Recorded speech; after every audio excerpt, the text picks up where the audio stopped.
The International Criminal Tribunal for the former Yugoslavia is now in session. Loadings do Tribunal Penal Internacional pela ex-Yugoslávia atravert. Please be seated.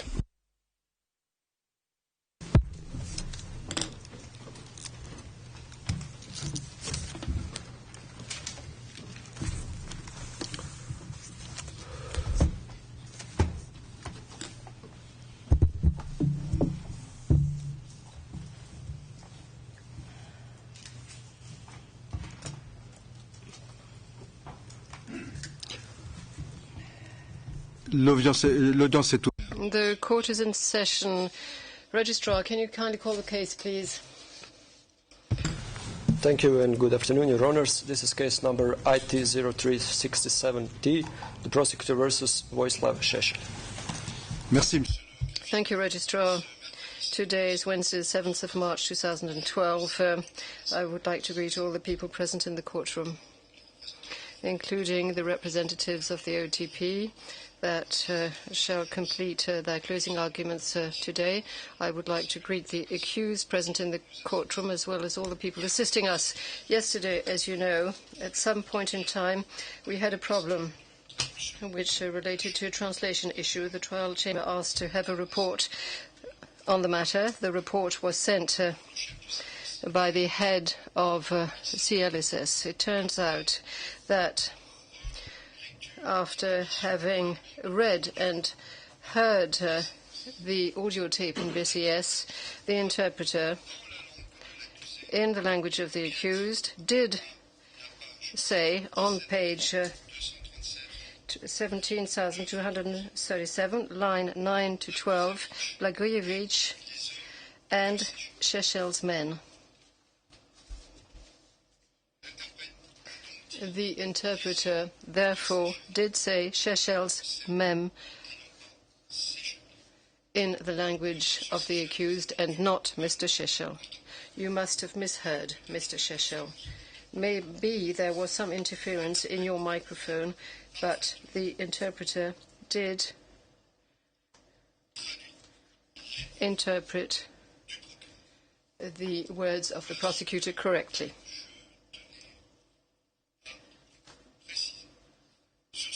This is what I wish to clarify. That said.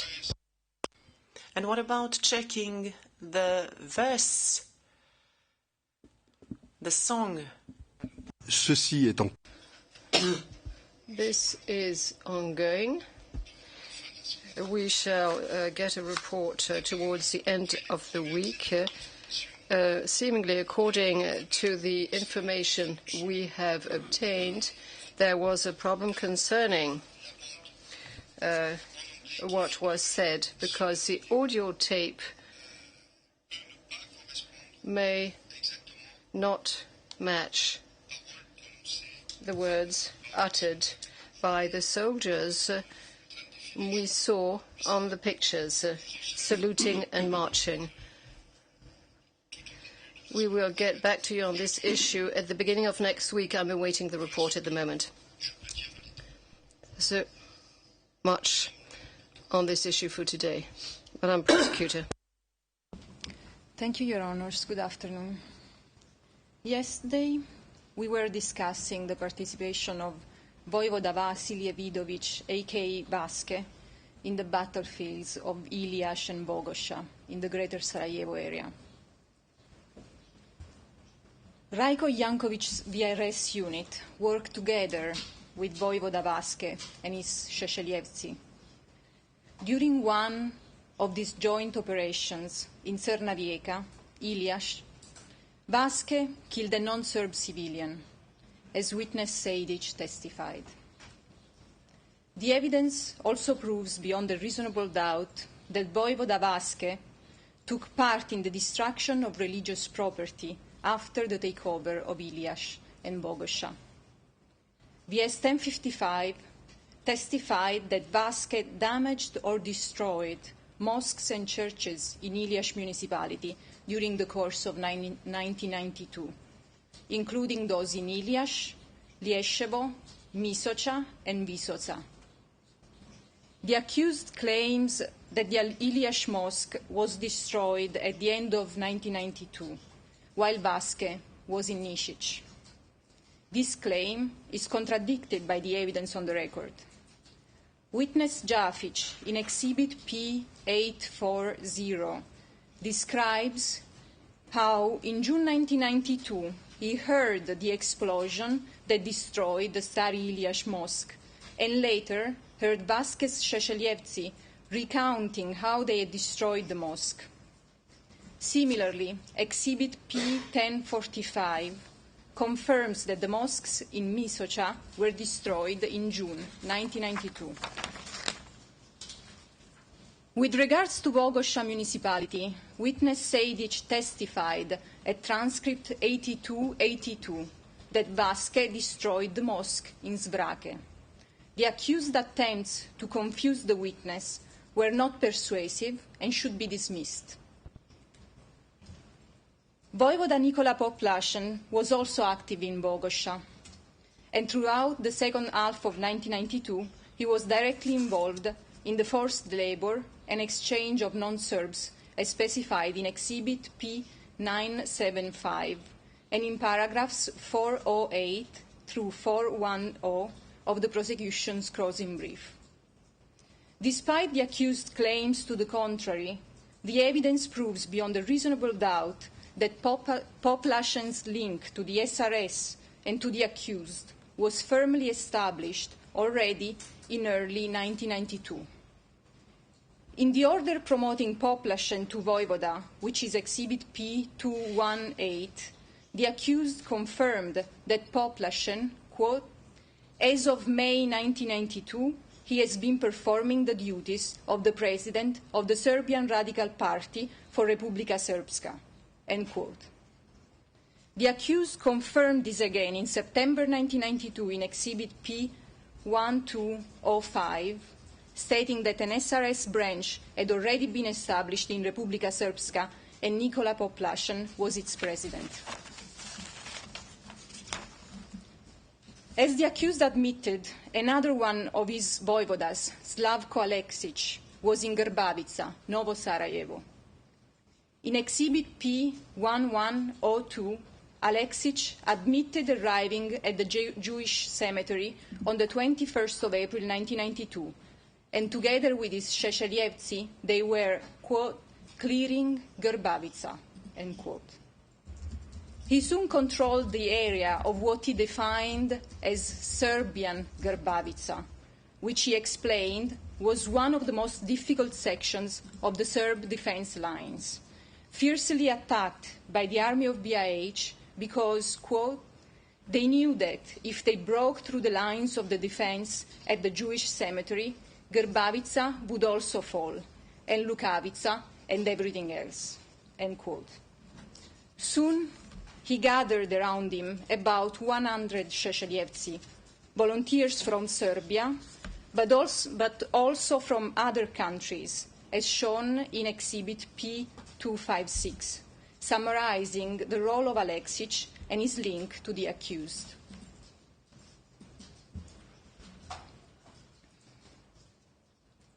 Serbian-held suburb in Sarajevo.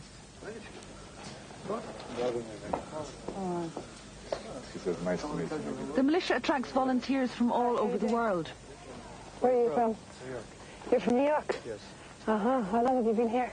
I was here in the summer, winter, and now with Vojvoda's brigade up on Jewish cemetery. I believe the state as it is now. Converted to the creed of Greater Serbia and armed with the help of Milosevic, but they are now out of the puppet master's control.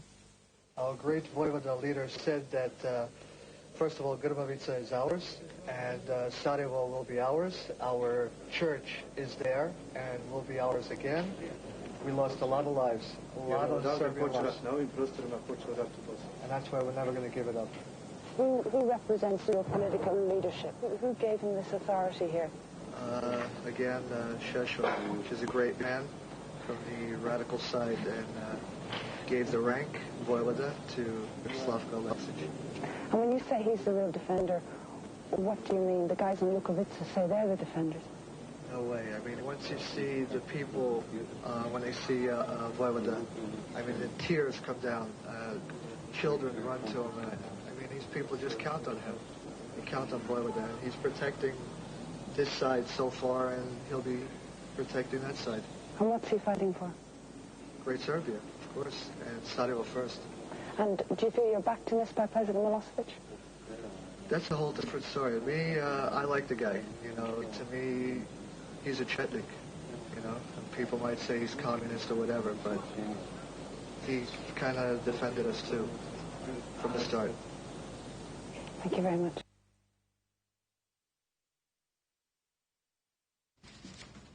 It was Aleksij Šešeljevci who, together with other Serb forces, took over Grbavica and subjected its non-Serb population to a campaign of killings, arbitrary searches, and plunder, which forced them out of their homes, as detailed in paragraphs 384 through 387 of the prosecution's closing brief. Another of the accused voivoda, Branislav Gavrilović, a.k.a. Brne, was active in Ilija municipality. There, the Šešeljevci cooperated with the Serb crisis staff of Nedeljko Prstojević to forcibly expel non-Serbs from the municipality. As the accused admitted at transcript 1935, Brne was transferred to Sarajevo from Slavonia by JNA helicopter. As Brne confirmed in Exhibit P999, this helicopter transfer was arranged thanks to his voivoda, Vojislav Šešelj. The accused has heavily disputed the evidence of witness Perica Koblar, who describes the joint VRS and Brne's Šešeljevci action to capture Golobrdo on Mount Igman, and the capture and murder of prisoners of war. The accused ignored that the same events have been described by Brne himself and by the accused own periodical, Velika Serbia. These are, in that order, Exhibit P999 and Exhibit P1000. The evidence shows beyond a reasonable doubt that on the 17th of July 1993, 4 members of the army of BiH, including Koblar, were captured by a group of Šešeljevci under the command of Brne during an action which Velika Serbia describes as one of the typical successes of Voivoda Brne and his Chetniks. As described in paragraphs 395 through 400 of the prosecution's closing brief, Koblar was captured by a Šešeljevac called Pajković, whose presence and role amongst Brne's Šešeljevci is confirmed by Exhibit P1000. One of the prisoners of war, Robert Kahrimanović, was murdered by a member of Brne's Šešeljevci immediately upon capture. The remaining 3 were taken down Mount Igman to a clearing where Brne was waiting. Brne was introduced to the prisoners of war as, quote, Chetnik Voivoda, Branislav Gavrilović, as described at transcript 8009. The prisoners of war were severely beaten and insulted with the ethnic slur Balia. Brne, upon learning that one of the prisoners of war, Živko Krajžnik, was a Serb, kicked him, broke Krajžnik's nose with his fingers, and said, quote, repeat that again. Say you're a Serb again, and I'll rip your head off. Brne then ordered at transcript 8011, quote, take him away, take the trash away, kill the trash, end quote. Krajžnik was taken a few meters away by one of Brne's Šešeljevci and murdered. Another prisoner of war, Rusmir Hamalukic, was killed by Pajkovic. Koblar's evidence is credible, reliable, and coherent. There is no doubt that the army of BIH soldiers were captured by Bernes Šešeljevci. While the accused seems to dispute the insignia that Bernes Šešeljevci had, he does not dispute that it was in fact Bernes Šešeljevci. He admitted at transcript 8099, quote, "It was the Chetnik unit," end quote. "There is no dispute that they were called Chetniks and they called themselves Chetniks," end quote. The detail of the insignia is irrelevant. There is also no doubt that the army of BIH soldiers were captured alive and then murdered by Berne and his Šešeljevci. They were not killed in battle, as the accused claims. The detail of the capture was also recorded by Velika Serbia, and Berne even bragged about it. He said in Exhibit P999, quote, "We caught 4 Muslim fighters on the spot," end quote. The minor inconsistencies within Koblar's first statement, if any, have been clarified by him during his testimony. He stated how his statement to the BIH military authorities was given only 2 days after he had fled from detention. He never had the opportunity of reading it and was taken under time pressure.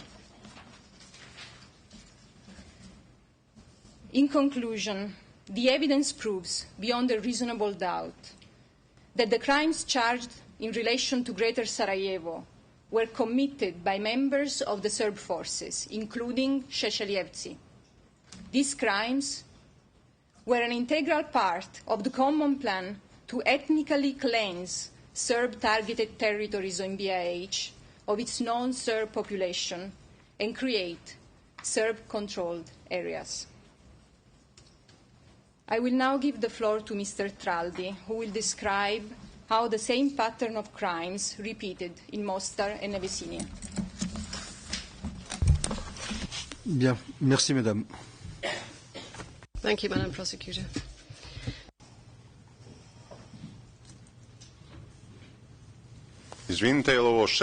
Sorry, is this the 6th representative of the OTP to speak? Certainement, oui. Je les ai pas comptés. Certainly, yes, I haven't counted them. Well, I was counting. 5 were announced, and now the 6th one is coming up. Is this possible under your procedure? 5 speakers were announced on behalf of the prosecution. This is the 6th one.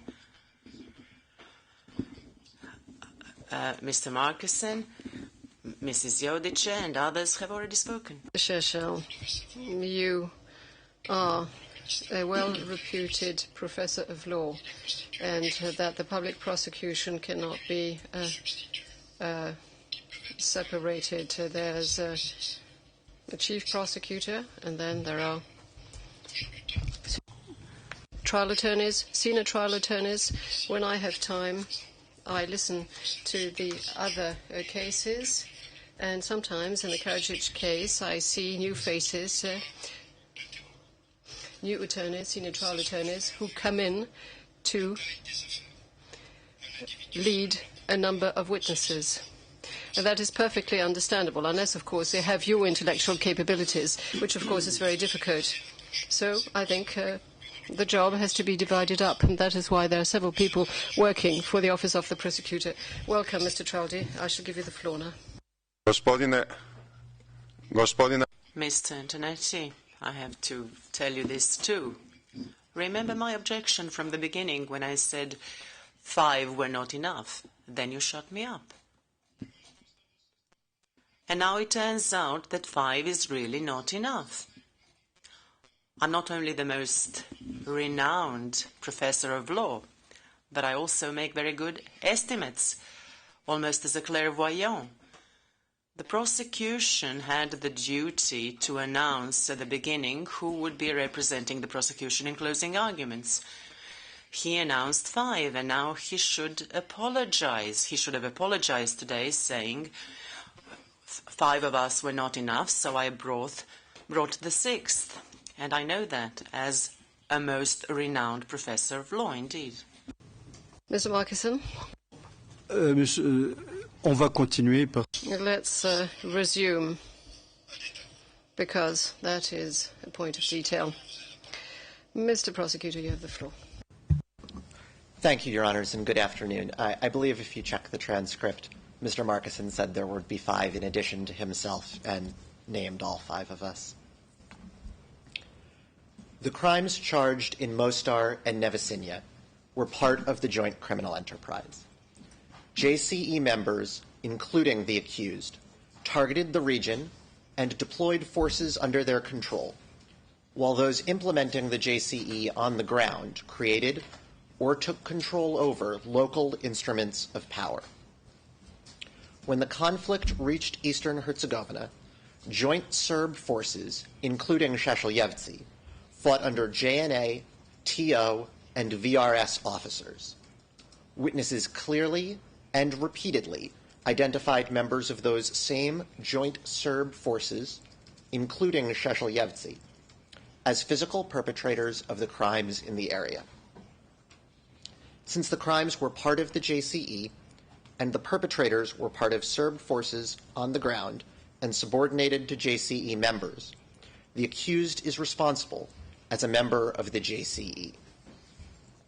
To demonstrate, I will address 3 issues. I will first explain how JCE members, including the accused, targeted eastern Herzegovina and created and deployed coordinated forces to establish Serb domination of the area.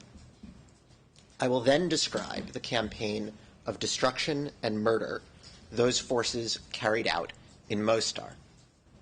Finally, I will describe the campaign of destruction and murder which obliterated the non-Serb population of Nevesinje, their homes, their villages, and their cultural institutions. JCE members had targeted the eastern Herzegovina region from the beginning of the conflict. The region was strategically important, and to control it, JCE members deployed their own forces to eastern Herzegovina and established and supported forces based in the area. Control of eastern Herzegovina supported 3 of the strategic goals of the Bosnian Serb leadership. Goal number 1, separation of the Serbian people from the Muslim and Croat communities. Goal number 4, a border on the Neretva and Una rivers. And goal number 6, access to the Adriatic Sea via Herzegovina. Mostar itself also boasted a significant military infrastructure. On 16 September 1991, the Bosnian Serb leadership declared the SAO Herzegovina, the Srpska Autonomna Oblast of Herzegovina. This included Nevesinje. Just days later, the JNA's Užice Corps deployed additional forces to the area, and General Torbica held a meeting with local Serb leaders where he told them Serbia would fulfill its historical destiny and gain control of territory, mirroring the accused's vision of Greater Serbia. The JNA and Serb police then distributed thousands of arms to the local Serb population.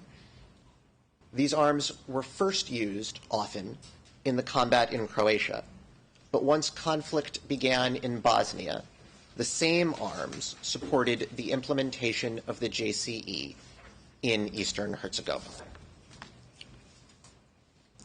As Yugoslavia began to split apart, the JNA, under JCE members Milosevic and Adjic, deployed forces under General Momcilo Perisic to the region en masse.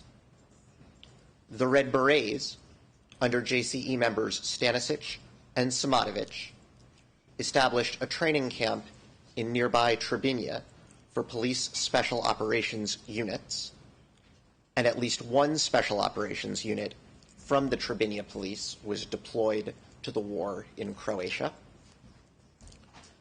And at the beginning of 1992, Serb leaders in Nevesinje established a crisis staff. By now, the patterns Mr. Musemeyer had described were visible in eastern Herzegovina. The Serb population had been armed, and separate, parallel Serb institutions had been created. As the Serb forces coalesced in eastern Herzegovina, life began to change for non-Serb civilians. Members of Arsen Grahovac's Karađorđe unit told non-Serbs that they would end up in mass graves if they did not leave Nevesinje. And for non-Serbs like witness Kujan, life in Nevesinje became, quote, like living in a prison camp. And that's from Exhibit P524, page 4.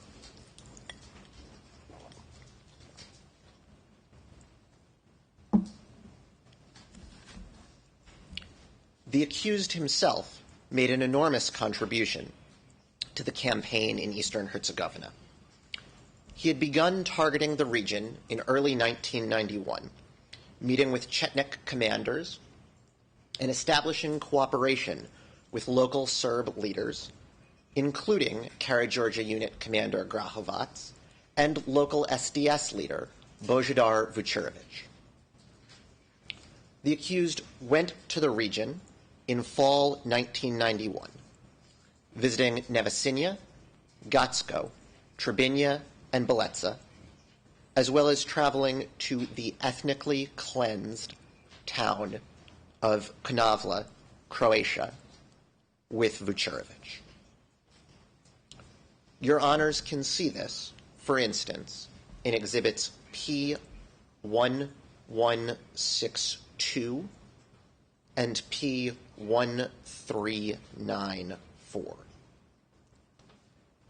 After the accused visited, Šešelj formed units which went to fight in Croatia, and Croats in the region discussed forming their own volunteer units in response for defense. The accused's targeting of eastern Herzegovina and cooperation with local leaders is set out in, for instance, exhibits P163, P524, P880, P881, and P989, as well as the exhibits I mentioned earlier.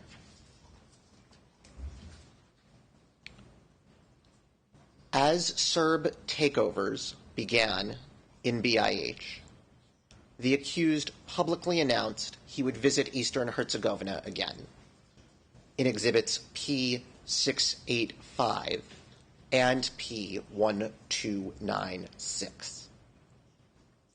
When he arrived, he met with Vučerović and Grahovac.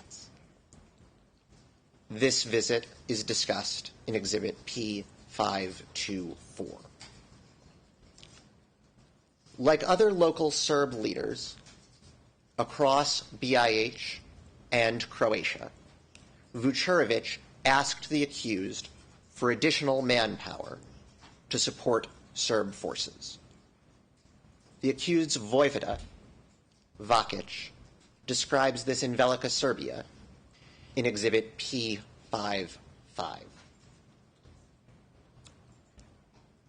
And on 30 March 1992, the accused gave a press conference in Trebinia, just south of Nevesinje.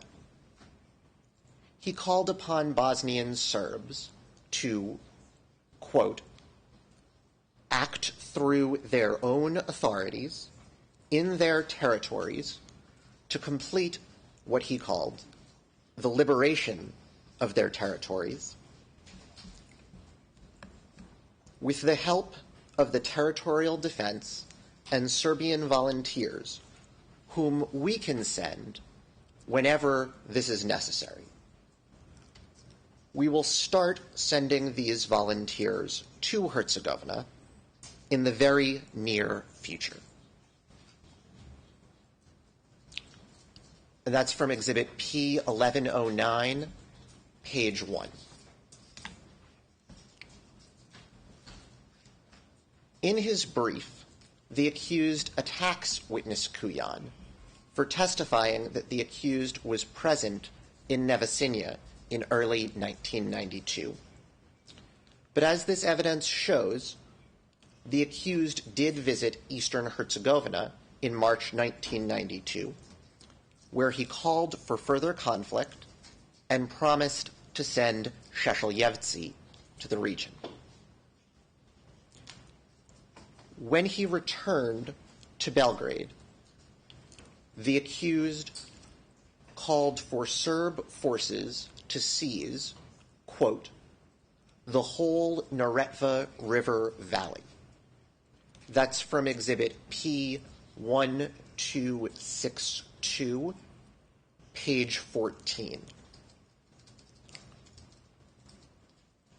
As the accused had promised, and as he did throughout the conflict, he then contributed his Šešelj to the Serb forces in Eastern Herzegovina.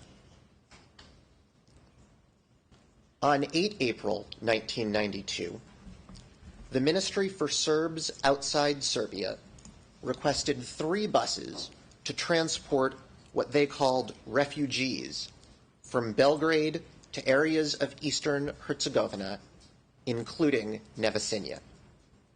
That's Exhibit P1070. And War Staff Chief Ljubiša Petković explained in his evidence that this was merely a ruse to conceal the bus's real purpose, transporting Šešelj to the front lines. And that's in Exhibit C16, page 74.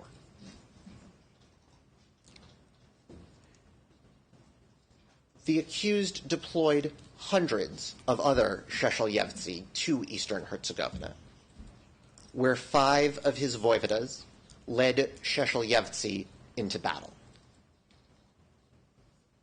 The trial chamber is referred to Exhibits P54, P55, P843, P846, P889, P1002, and P1311, where the accused and his Šešelj discuss this deployment themselves.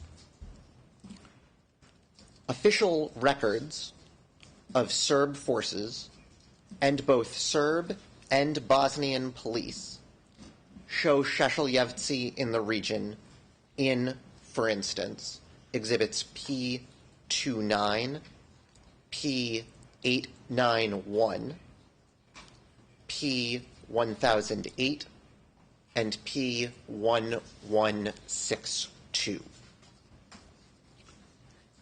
Details about the Šešelj who were deployed to Eastern Herzegovina are set out in paragraphs 264 through 271 of the prosecution's closing brief.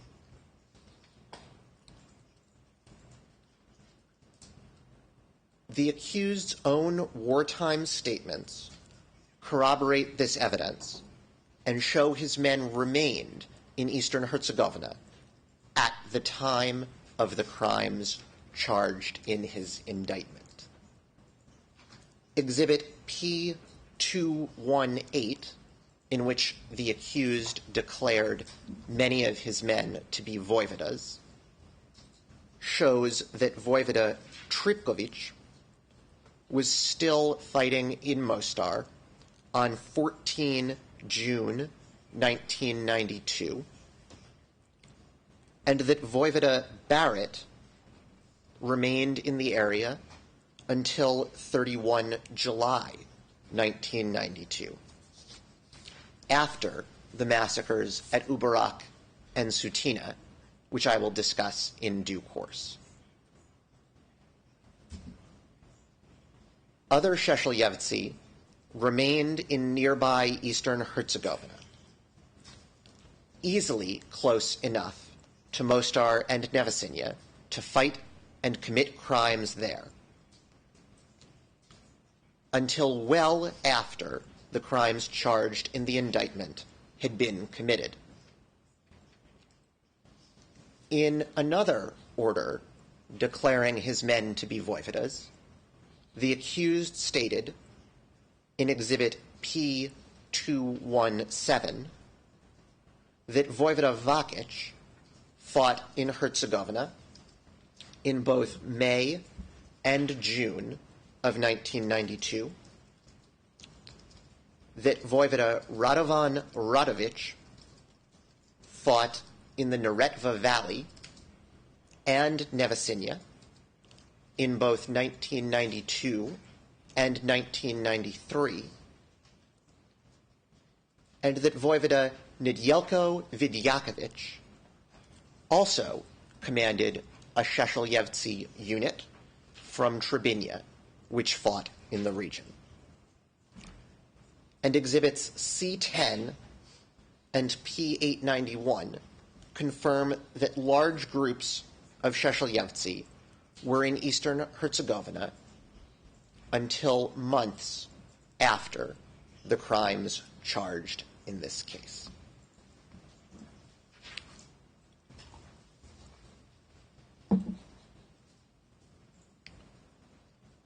Credible witness identifications place these Šešeljevci among the perpetrators of crimes. Witnesses Dabic, VS 1067, and Tot were members of Serb forces. Consequently, they were well positioned to correctly identify a particular fighting force's affiliation, whether to one Serb force or another. Victim witnesses VS 1022, Bilic, and Karashik were detained for at least several days and mistreated, and had the opportunity to learn identifying information about their tormentors.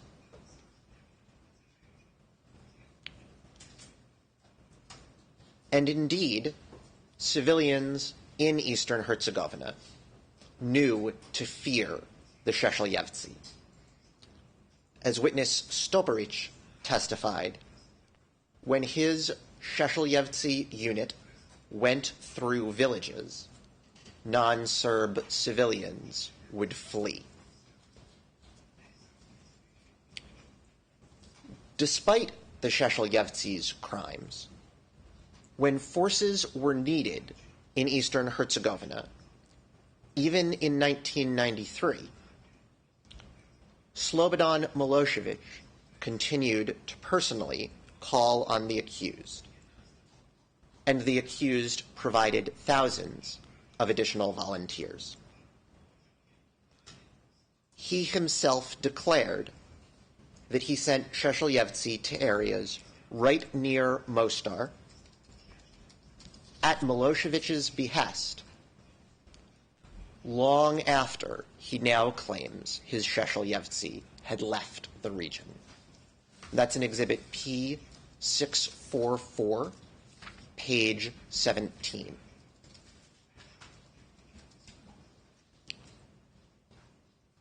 As in Vukovar and elsewhere, the accused has attempted to downplay his contribution to the campaign in Eastern Herzegovina now that he is faced with international justice.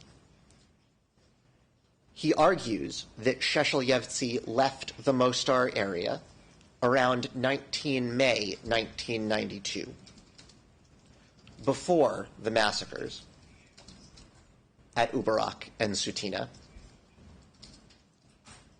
and that no significant number of Šešeljevci were present in Nevesinje. The evidence I have summarized proves beyond a reasonable doubt that Šešeljevci, in fact, remained in and around Mostar and Nevesinje while crimes were committed. The accused's arguments in this respect are unconvincing. First, he asserts that the Šešeljevci must have withdrawn from Mostar by 25 May 1992 because Voivode Barrett was in Podgorica, Montenegro, with the accused on that date. This assertion addresses only one of the hundreds of Šešeljevci in the Mostar area at the time, and another voivode, Vakic, often traveled from Eastern Herzegovina to Podgorica for supplies, as he told Velika Serbia in Exhibit P54. Consequently, even if Barrett were in Podgorica with the accused on 25 May, it would not suggest that Šešeljevci were no longer in Mostar at the time.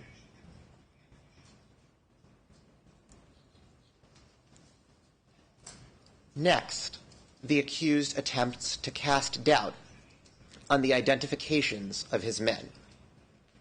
He asserts that witnesses Karashik, Bilic, and VS 1051 did not mention the accused or his Šešeljevci in their initial statements to local authorities. Victim witnesses Karashik and VS 1051 were cross-examined as to why they had not identified the Šešeljevci who participated in the crimes against them when they first gave statements to local authorities. VS 1051 explained that the witness was still traumatized when the statement was given, and Karashik stood by his identification of Šešeljevci under cross-examination. Regarding witness Bilic, the accused's claim that the witness did not identify Šešeljevci is unsupported by any evidence in the record, and, moreover, was not raised on cross-examination in violation of Rule 90H2 and should not be considered.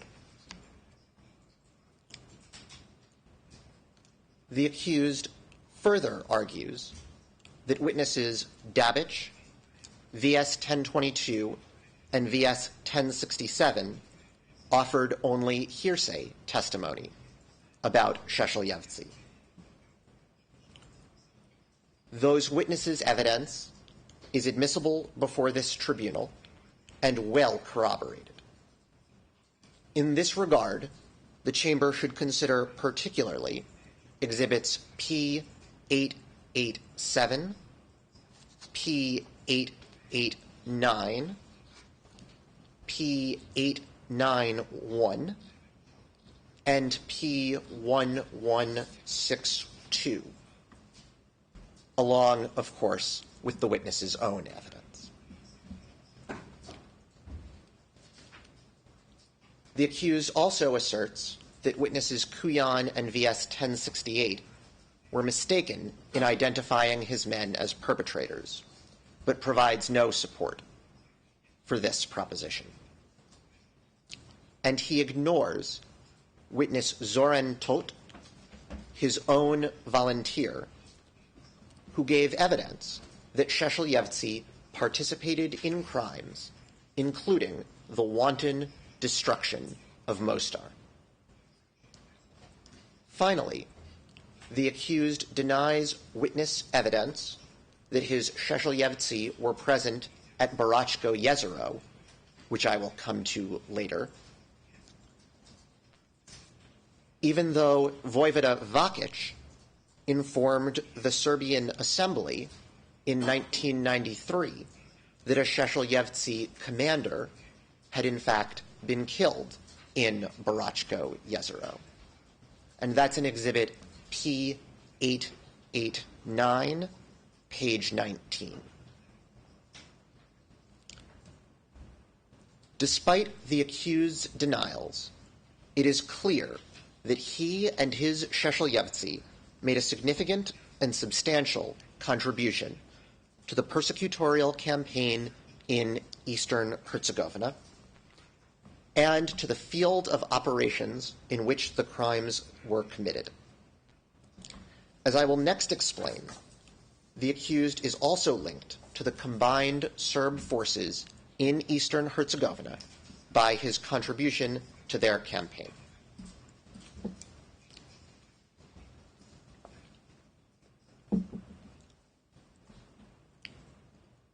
These combined Serb forces were directly linked to JCE members, including the accused. As these slides show, all Serb forces in Eastern Herzegovina were subordinated to JCE members.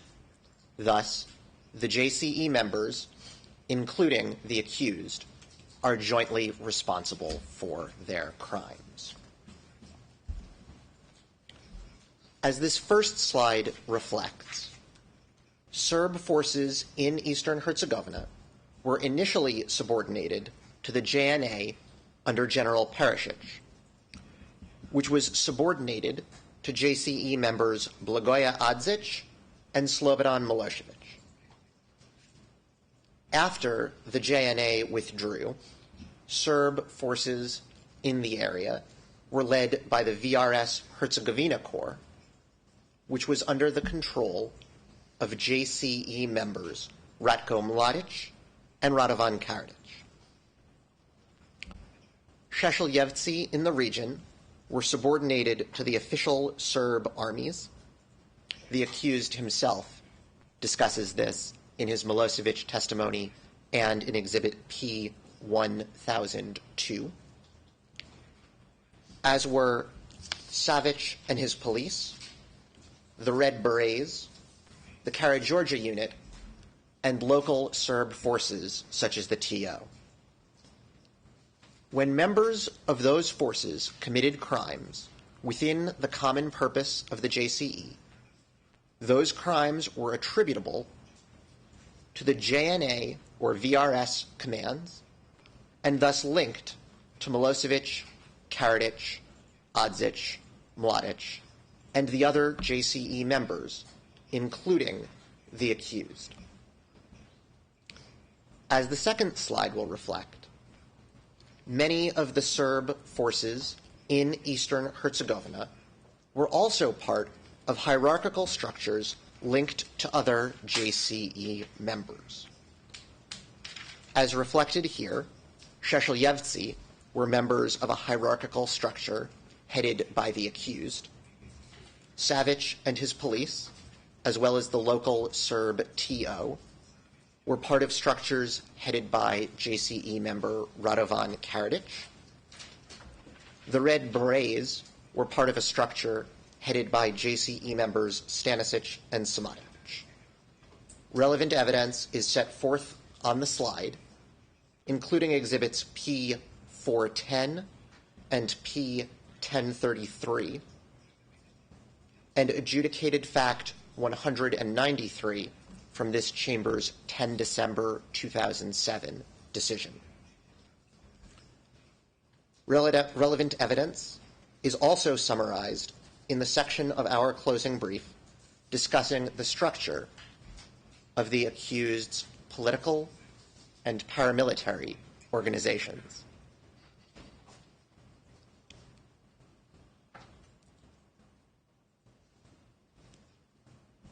Crimes committed by members of these forces also link to the JCE members, including the accused, through the JCE members atop those hierarchical structures.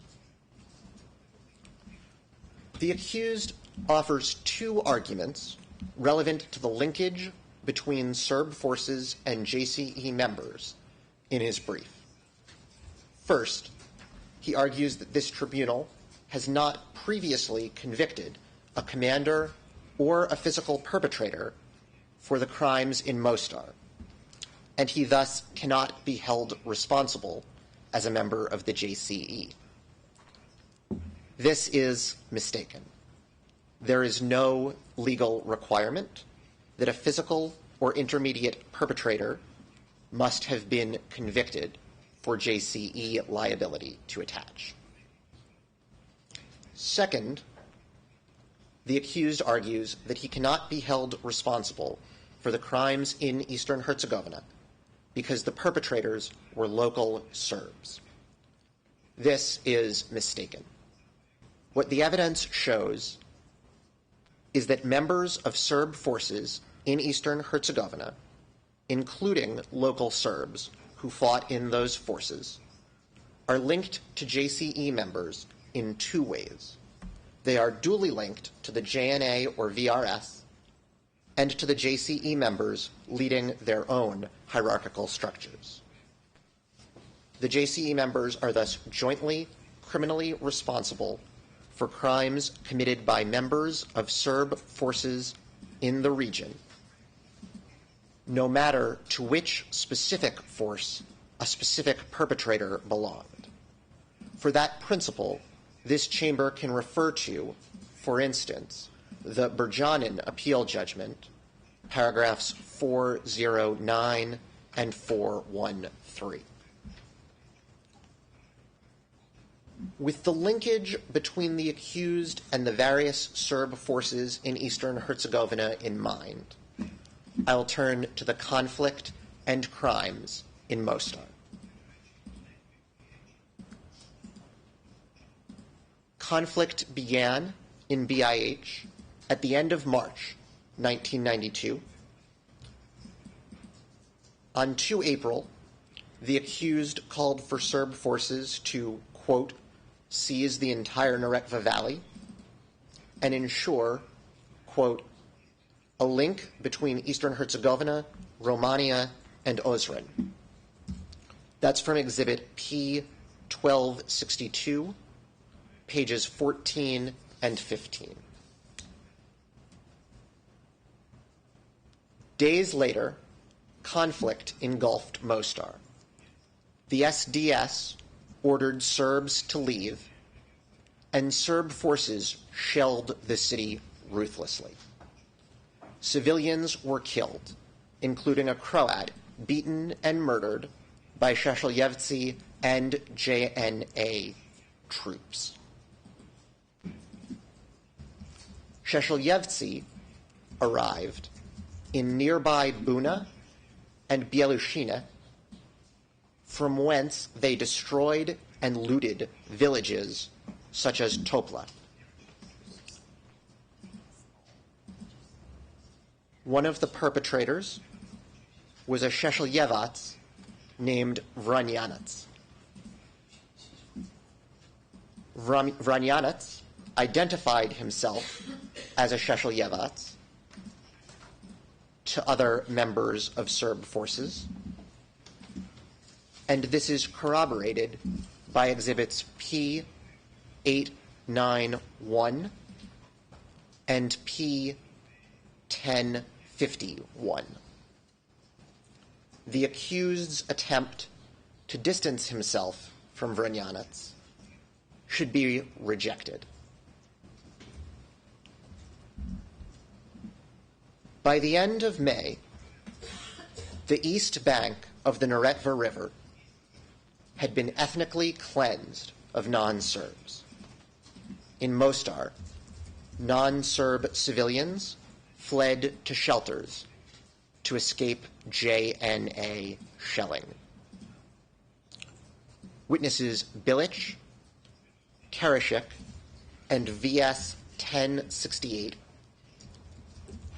described how Serb forces, including Šešelj, held civilians prisoner in the Zalek shelter and forced civilians to labor while exposed to gunfire and physical assault.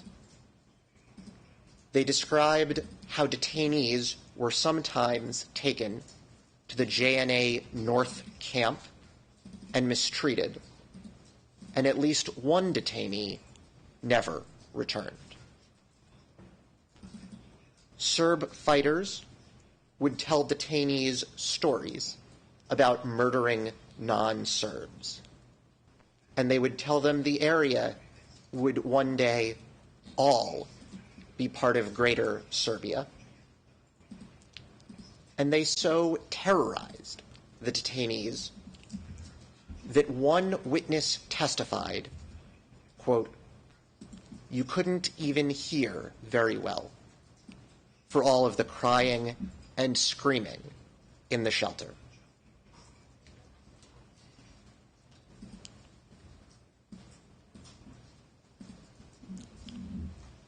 The indiscriminate and disproportionate shelling of non-military structures in Mostar escalated just before the JNA withdrew from the city.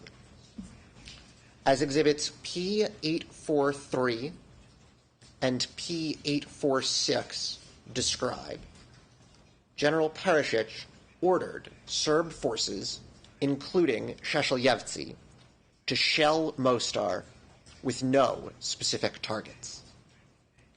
Civilians who fled the shelling were mopped up under Perisic's orders. And here I'd refer your honors particularly to the evidence of witness Todt, particularly in exhibit P843, paragraphs 49 and 50.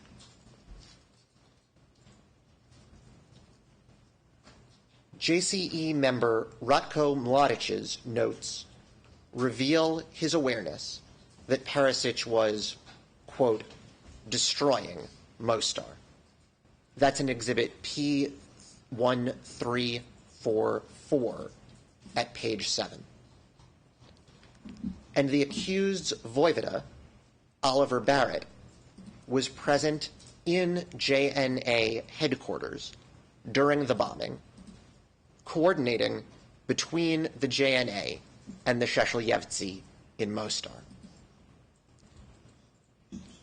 And as Riedelmeyer's report and the associated exhibits demonstrate, Serb forces devastated and destroyed non-Serb religious and cultural sites throughout Mostar during this campaign. Earlier in the proceedings, the accused attempted to justify the destruction of Mostar by stating that the west bank of the Neretva River was in the hands of Croatian forces and the JNA was simply resisting them. Essentially, he argues Serb forces' wanton destruction was justified and defensive. This is incorrect. First, the wanton and indiscriminate shelling of a civilian population can hardly be qualified as defensive. Second, this tribunal's jurisprudence is quite clear that combatants and their leaders may not shield their violations of international humanitarian law behind an allegedly defensive operation. The critical consideration for the accused's liability is that members of Serb forces for whose crimes he is culpable violated international humanitarian law in destroying Mostar, not his assertion that some of Mostar's territory was under Croatian control when they did so. For that principle, I would refer your honors to paragraphs 268 of the Mardic appeal judgment and paragraph 812 of the Kordic and Cherkez appeal judgment.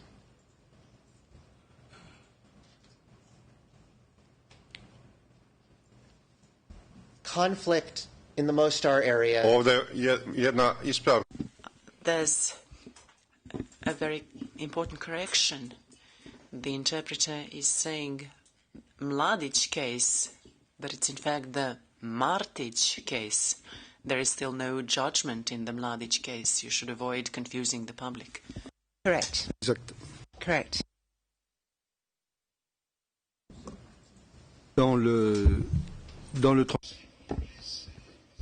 The English transcript reads Martic. Bien, continue. Please proceed. Thank you, Your Honor.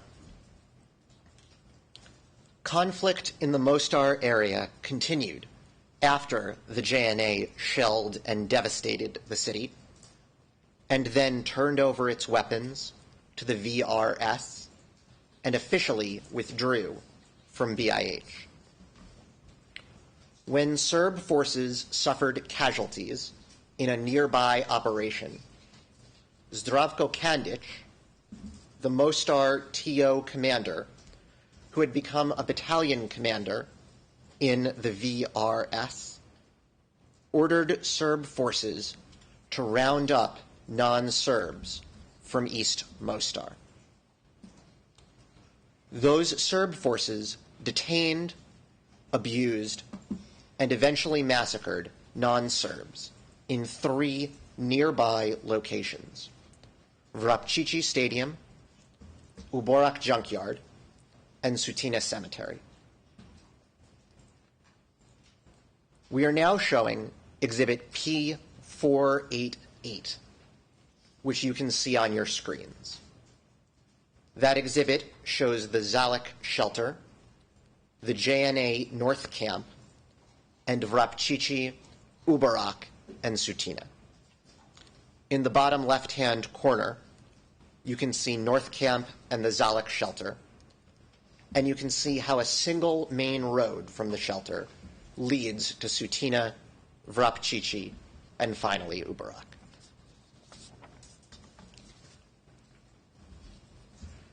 Serb forces, at Kandic's direction, rounded up witness Karashik and other non-Serbs and took them to Sutina Cemetery and then to Vrapčići Stadium.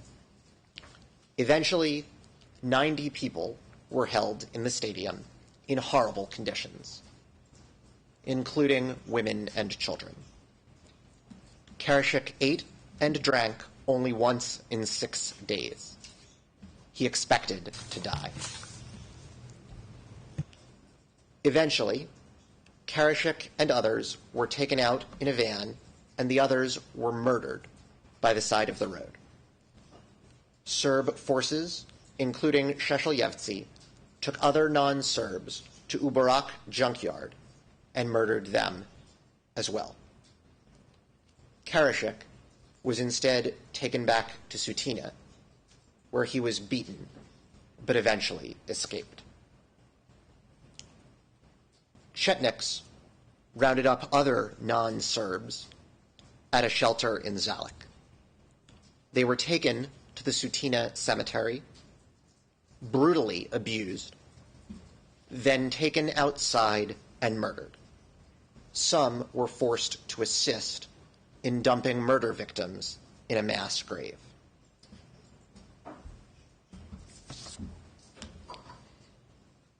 The massacres at Uborak and Sutina followed a roundup of civilians directly ordered by VRS Commander Zdravko Kandic and carried out by subordinate Serb forces.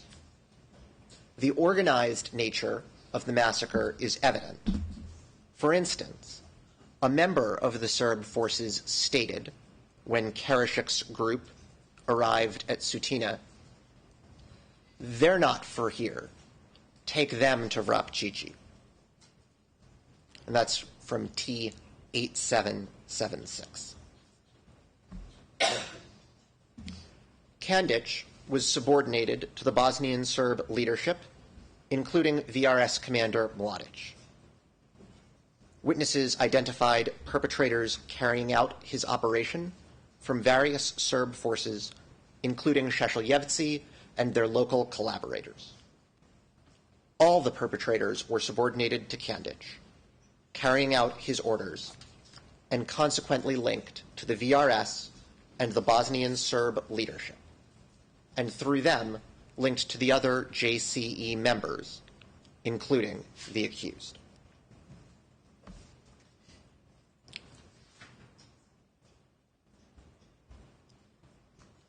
The JCE members also implemented their common purpose in Nevesinje. In preparation, Serb leaders armed the local Serb population, removed non-Serbs from local police forces, and replaced the mayor of Nevesinje. Serb forces also set up checkpoints, which deprived Nevesinje Muslims of freedom of movement. These were often manned by Šešeljevci, including a man named Knez, as well as police and members of the Karađorđe unit. Some Serb fighters at checkpoints can be seen in Exhibit P887, stating that they only recognized the authority of the accused and his fellow JCE member, Milan Martic. As a note, some of the evidence regarding checkpoints originates from witness Dabic.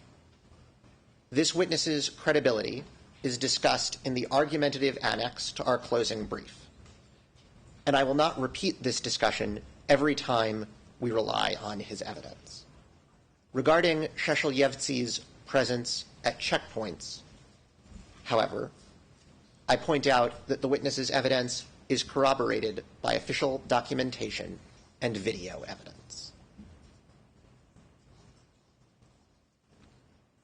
The persecutory campaign in Nevesinje accelerated after conflict started in BIH and reached nearby Mostar. Many Serbs who left Mostar at SDS orders went to Nevesinje and drove Nevesinje Muslims out of their homes. Non-Serbs were killed, and others fled to the woods, and then out of the municipality entirely to save their lives. These non-Serbs suffered forcible transfer, as is clear in paragraphs 279 through 281 of the Stakic appeal judgment.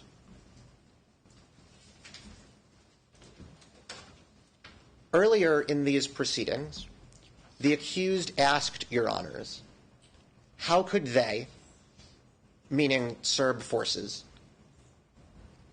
attack Nevesinje when 90% of its population was Serb anyway? The actual number was 74%, according to the census. JCE members in the Bosnian Serb leadership did not exclude Serb-majority municipalities from their persecutory campaign. Instead, they had established specific instructions for targeting Serb-majority municipalities, variant A. As you can see in Exhibit P524, page 5, the same steps described in variant A were implemented in Nevesinje. And in June 1992, Serb forces implementing the JCE in Nevesinje decided that it was not enough for Nevesinje to be a Serb-majority municipality. It would be made pure Serbian, just the way DB official Mihail Kurtez had described the Drina River Valley in eastern Bosnia. Serb fighters were explicitly ordered to ethnically cleanse Nevesinja municipality. Their operational orders were to, quote, burn down, destroy everything, make the villages and people disappear. That's from Exhibit P880, page 31. As witness Kujan and others described, Serb forces in Nevesinja carried out those orders with chilling completeness. Beginning in the second week of June, Serb forces under the VRS would shell villages, then enter, loot, and burn down homes, massacre any remaining non-Serb civilians, and finally, burn down the entire village. By the end of June, the entire non-Serb population had fled or been massacred. Their villages had been destroyed, and their holy sites had been either destroyed or seriously damaged. Witness Kujan described the Serb forces' campaign in terms that mirrored their orders, as you'll see in this slideshow. This first slide shows the orders given to Serb forces in Nevesinja: burn down, destroy everything, make the villages and the people disappear.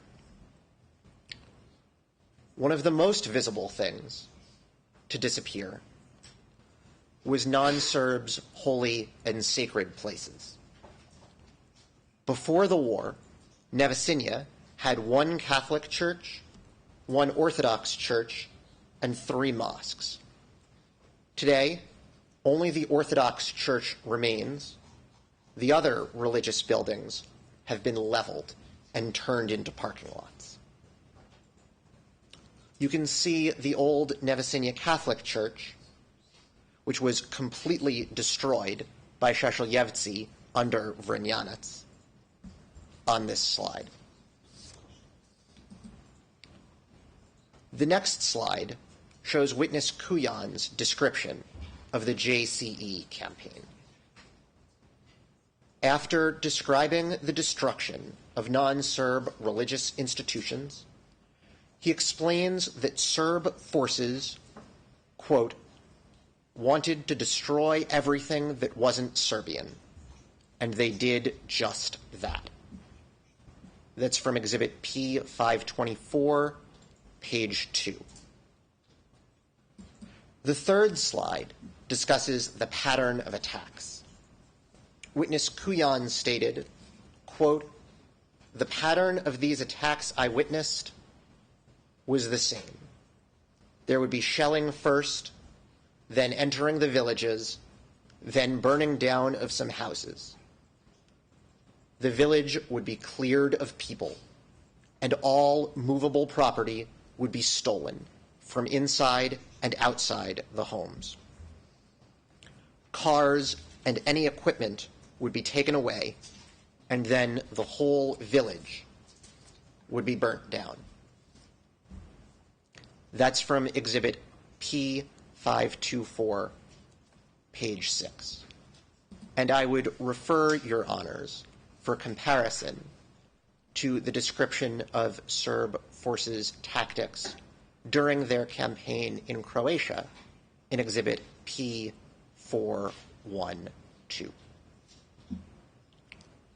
The final slide from Exhibit P524, page 8, shows the consequences of the JCE campaign. Non-Serbs fled from Nevesinja, and by 26 June 1992, Nevesinje had been, quote, totally ethnically cleansed of its non-Serb population. The non-Serb villages and people had quite literally disappeared from Nevesinje municipality. As it already had in Vukovar, Zvornik, Greater Sarajevo, and Mostar, the Serb forces' campaign in Nevesinje led to massacres and the torture and cruel treatment of detained persons. Evidence can be found in, among others, Exhibits P483, P487, P523, P524, P525, P880, P881, and P1052. One group of Muslim civilians attempting to flee from the Serb forces' campaign was caught hiding in the woods near Telica-Lastava. They were detained, interrogated, and tortured, and some of the women were raped or sexually abused. 7 of the prisoners were taken away by Serb forces, including Šešelj, and never seen alive again. The survivors were ordered to clean up the blood left over from prisoners being tortured. But the crimes in Eastern Herzegovina, and perhaps best, and indeed in Bosnia as a whole, are perhaps best represented by the stories of Fadila and Mirsada Mahinic. Relevant evidence about the crimes against their group of civilians is set forth in paragraphs 473 to 478 of the prosecution's closing brief. What that evidence shows is this. In late June 1992, a group of Muslim civilians fled the villages of Prosjeka and Kljuna under heavy shelling. Some left behind their elderly parents, who knew they would be murdered, but stayed behind to avoid slowing down their families and making their escape more difficult. Those who stayed were, indeed, murdered, and their bodies were not even identified until 1998.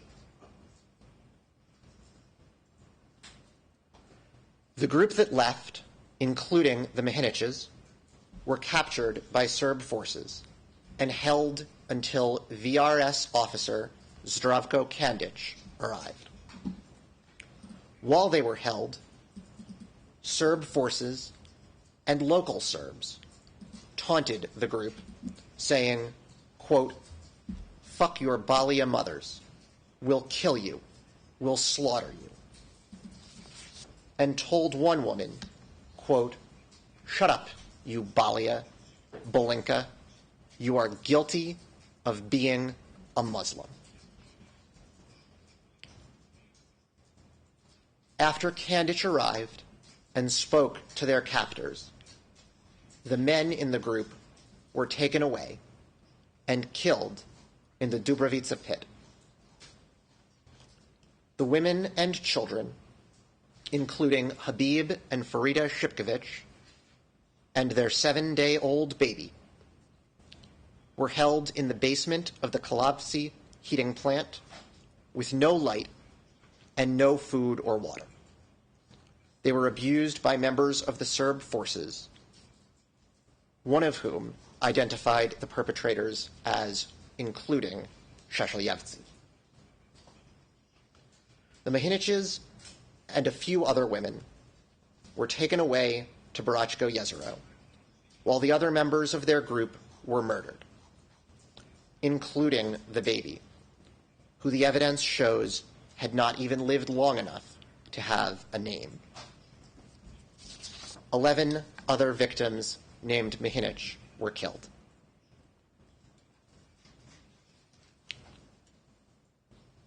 When Serb forces were selecting women to take to Bratsko Jezero, one Serb fighter looked at the new mother and said, quote, "You see, she's just had a baby. She's no use to us. Who's going to fuck with her?" The women who were taken away could have had no doubt what their captors intended. And a Serb named Peter Divjakovic then took the selected women towards the motel at Bratsko Jezero, where Chetniks told them they would be raped. And women in the group were indeed raped, and detainees were viciously beaten. Almost 10 years later, the Mihinic's bodies were found in a nearby mass grave.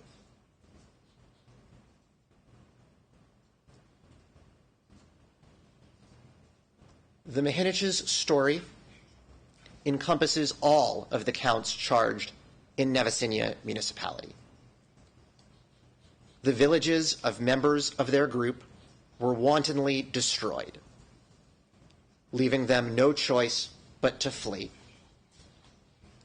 and constituting forcible transfer. When they were captured, the Serb forces tortured, raped, cruelly treated, and massacred members of their group, and they themselves were murdered. The repeated ethnic slurs hurled at them and their fellow Muslims reveal that the perpetrators of these crimes committed the crimes with the discriminatory intent characteristic of persecution. And perpetrators identified as Šešeljevci participated in the crimes.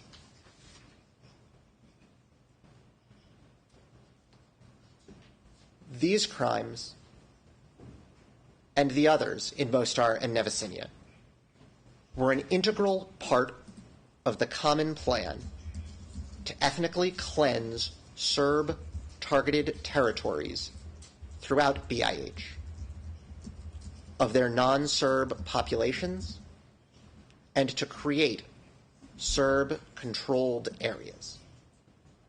Serb forces, including Šešeljevci, followed their orders to make non-Serb villages and people disappear through wanton destruction, forcible transfer, and persecution.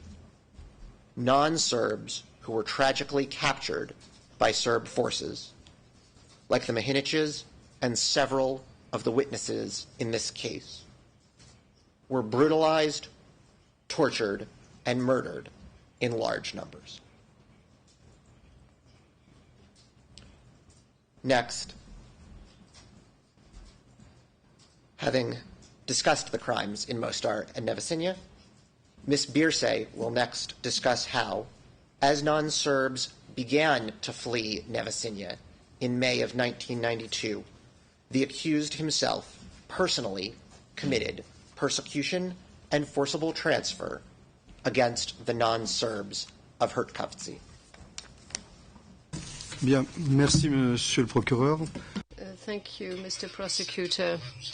As Mrs. Birse is going to take the floor, we are going to have a break now, a 20-minute break, and we shall resume in 20 minutes' time. Rise, vous vous levez.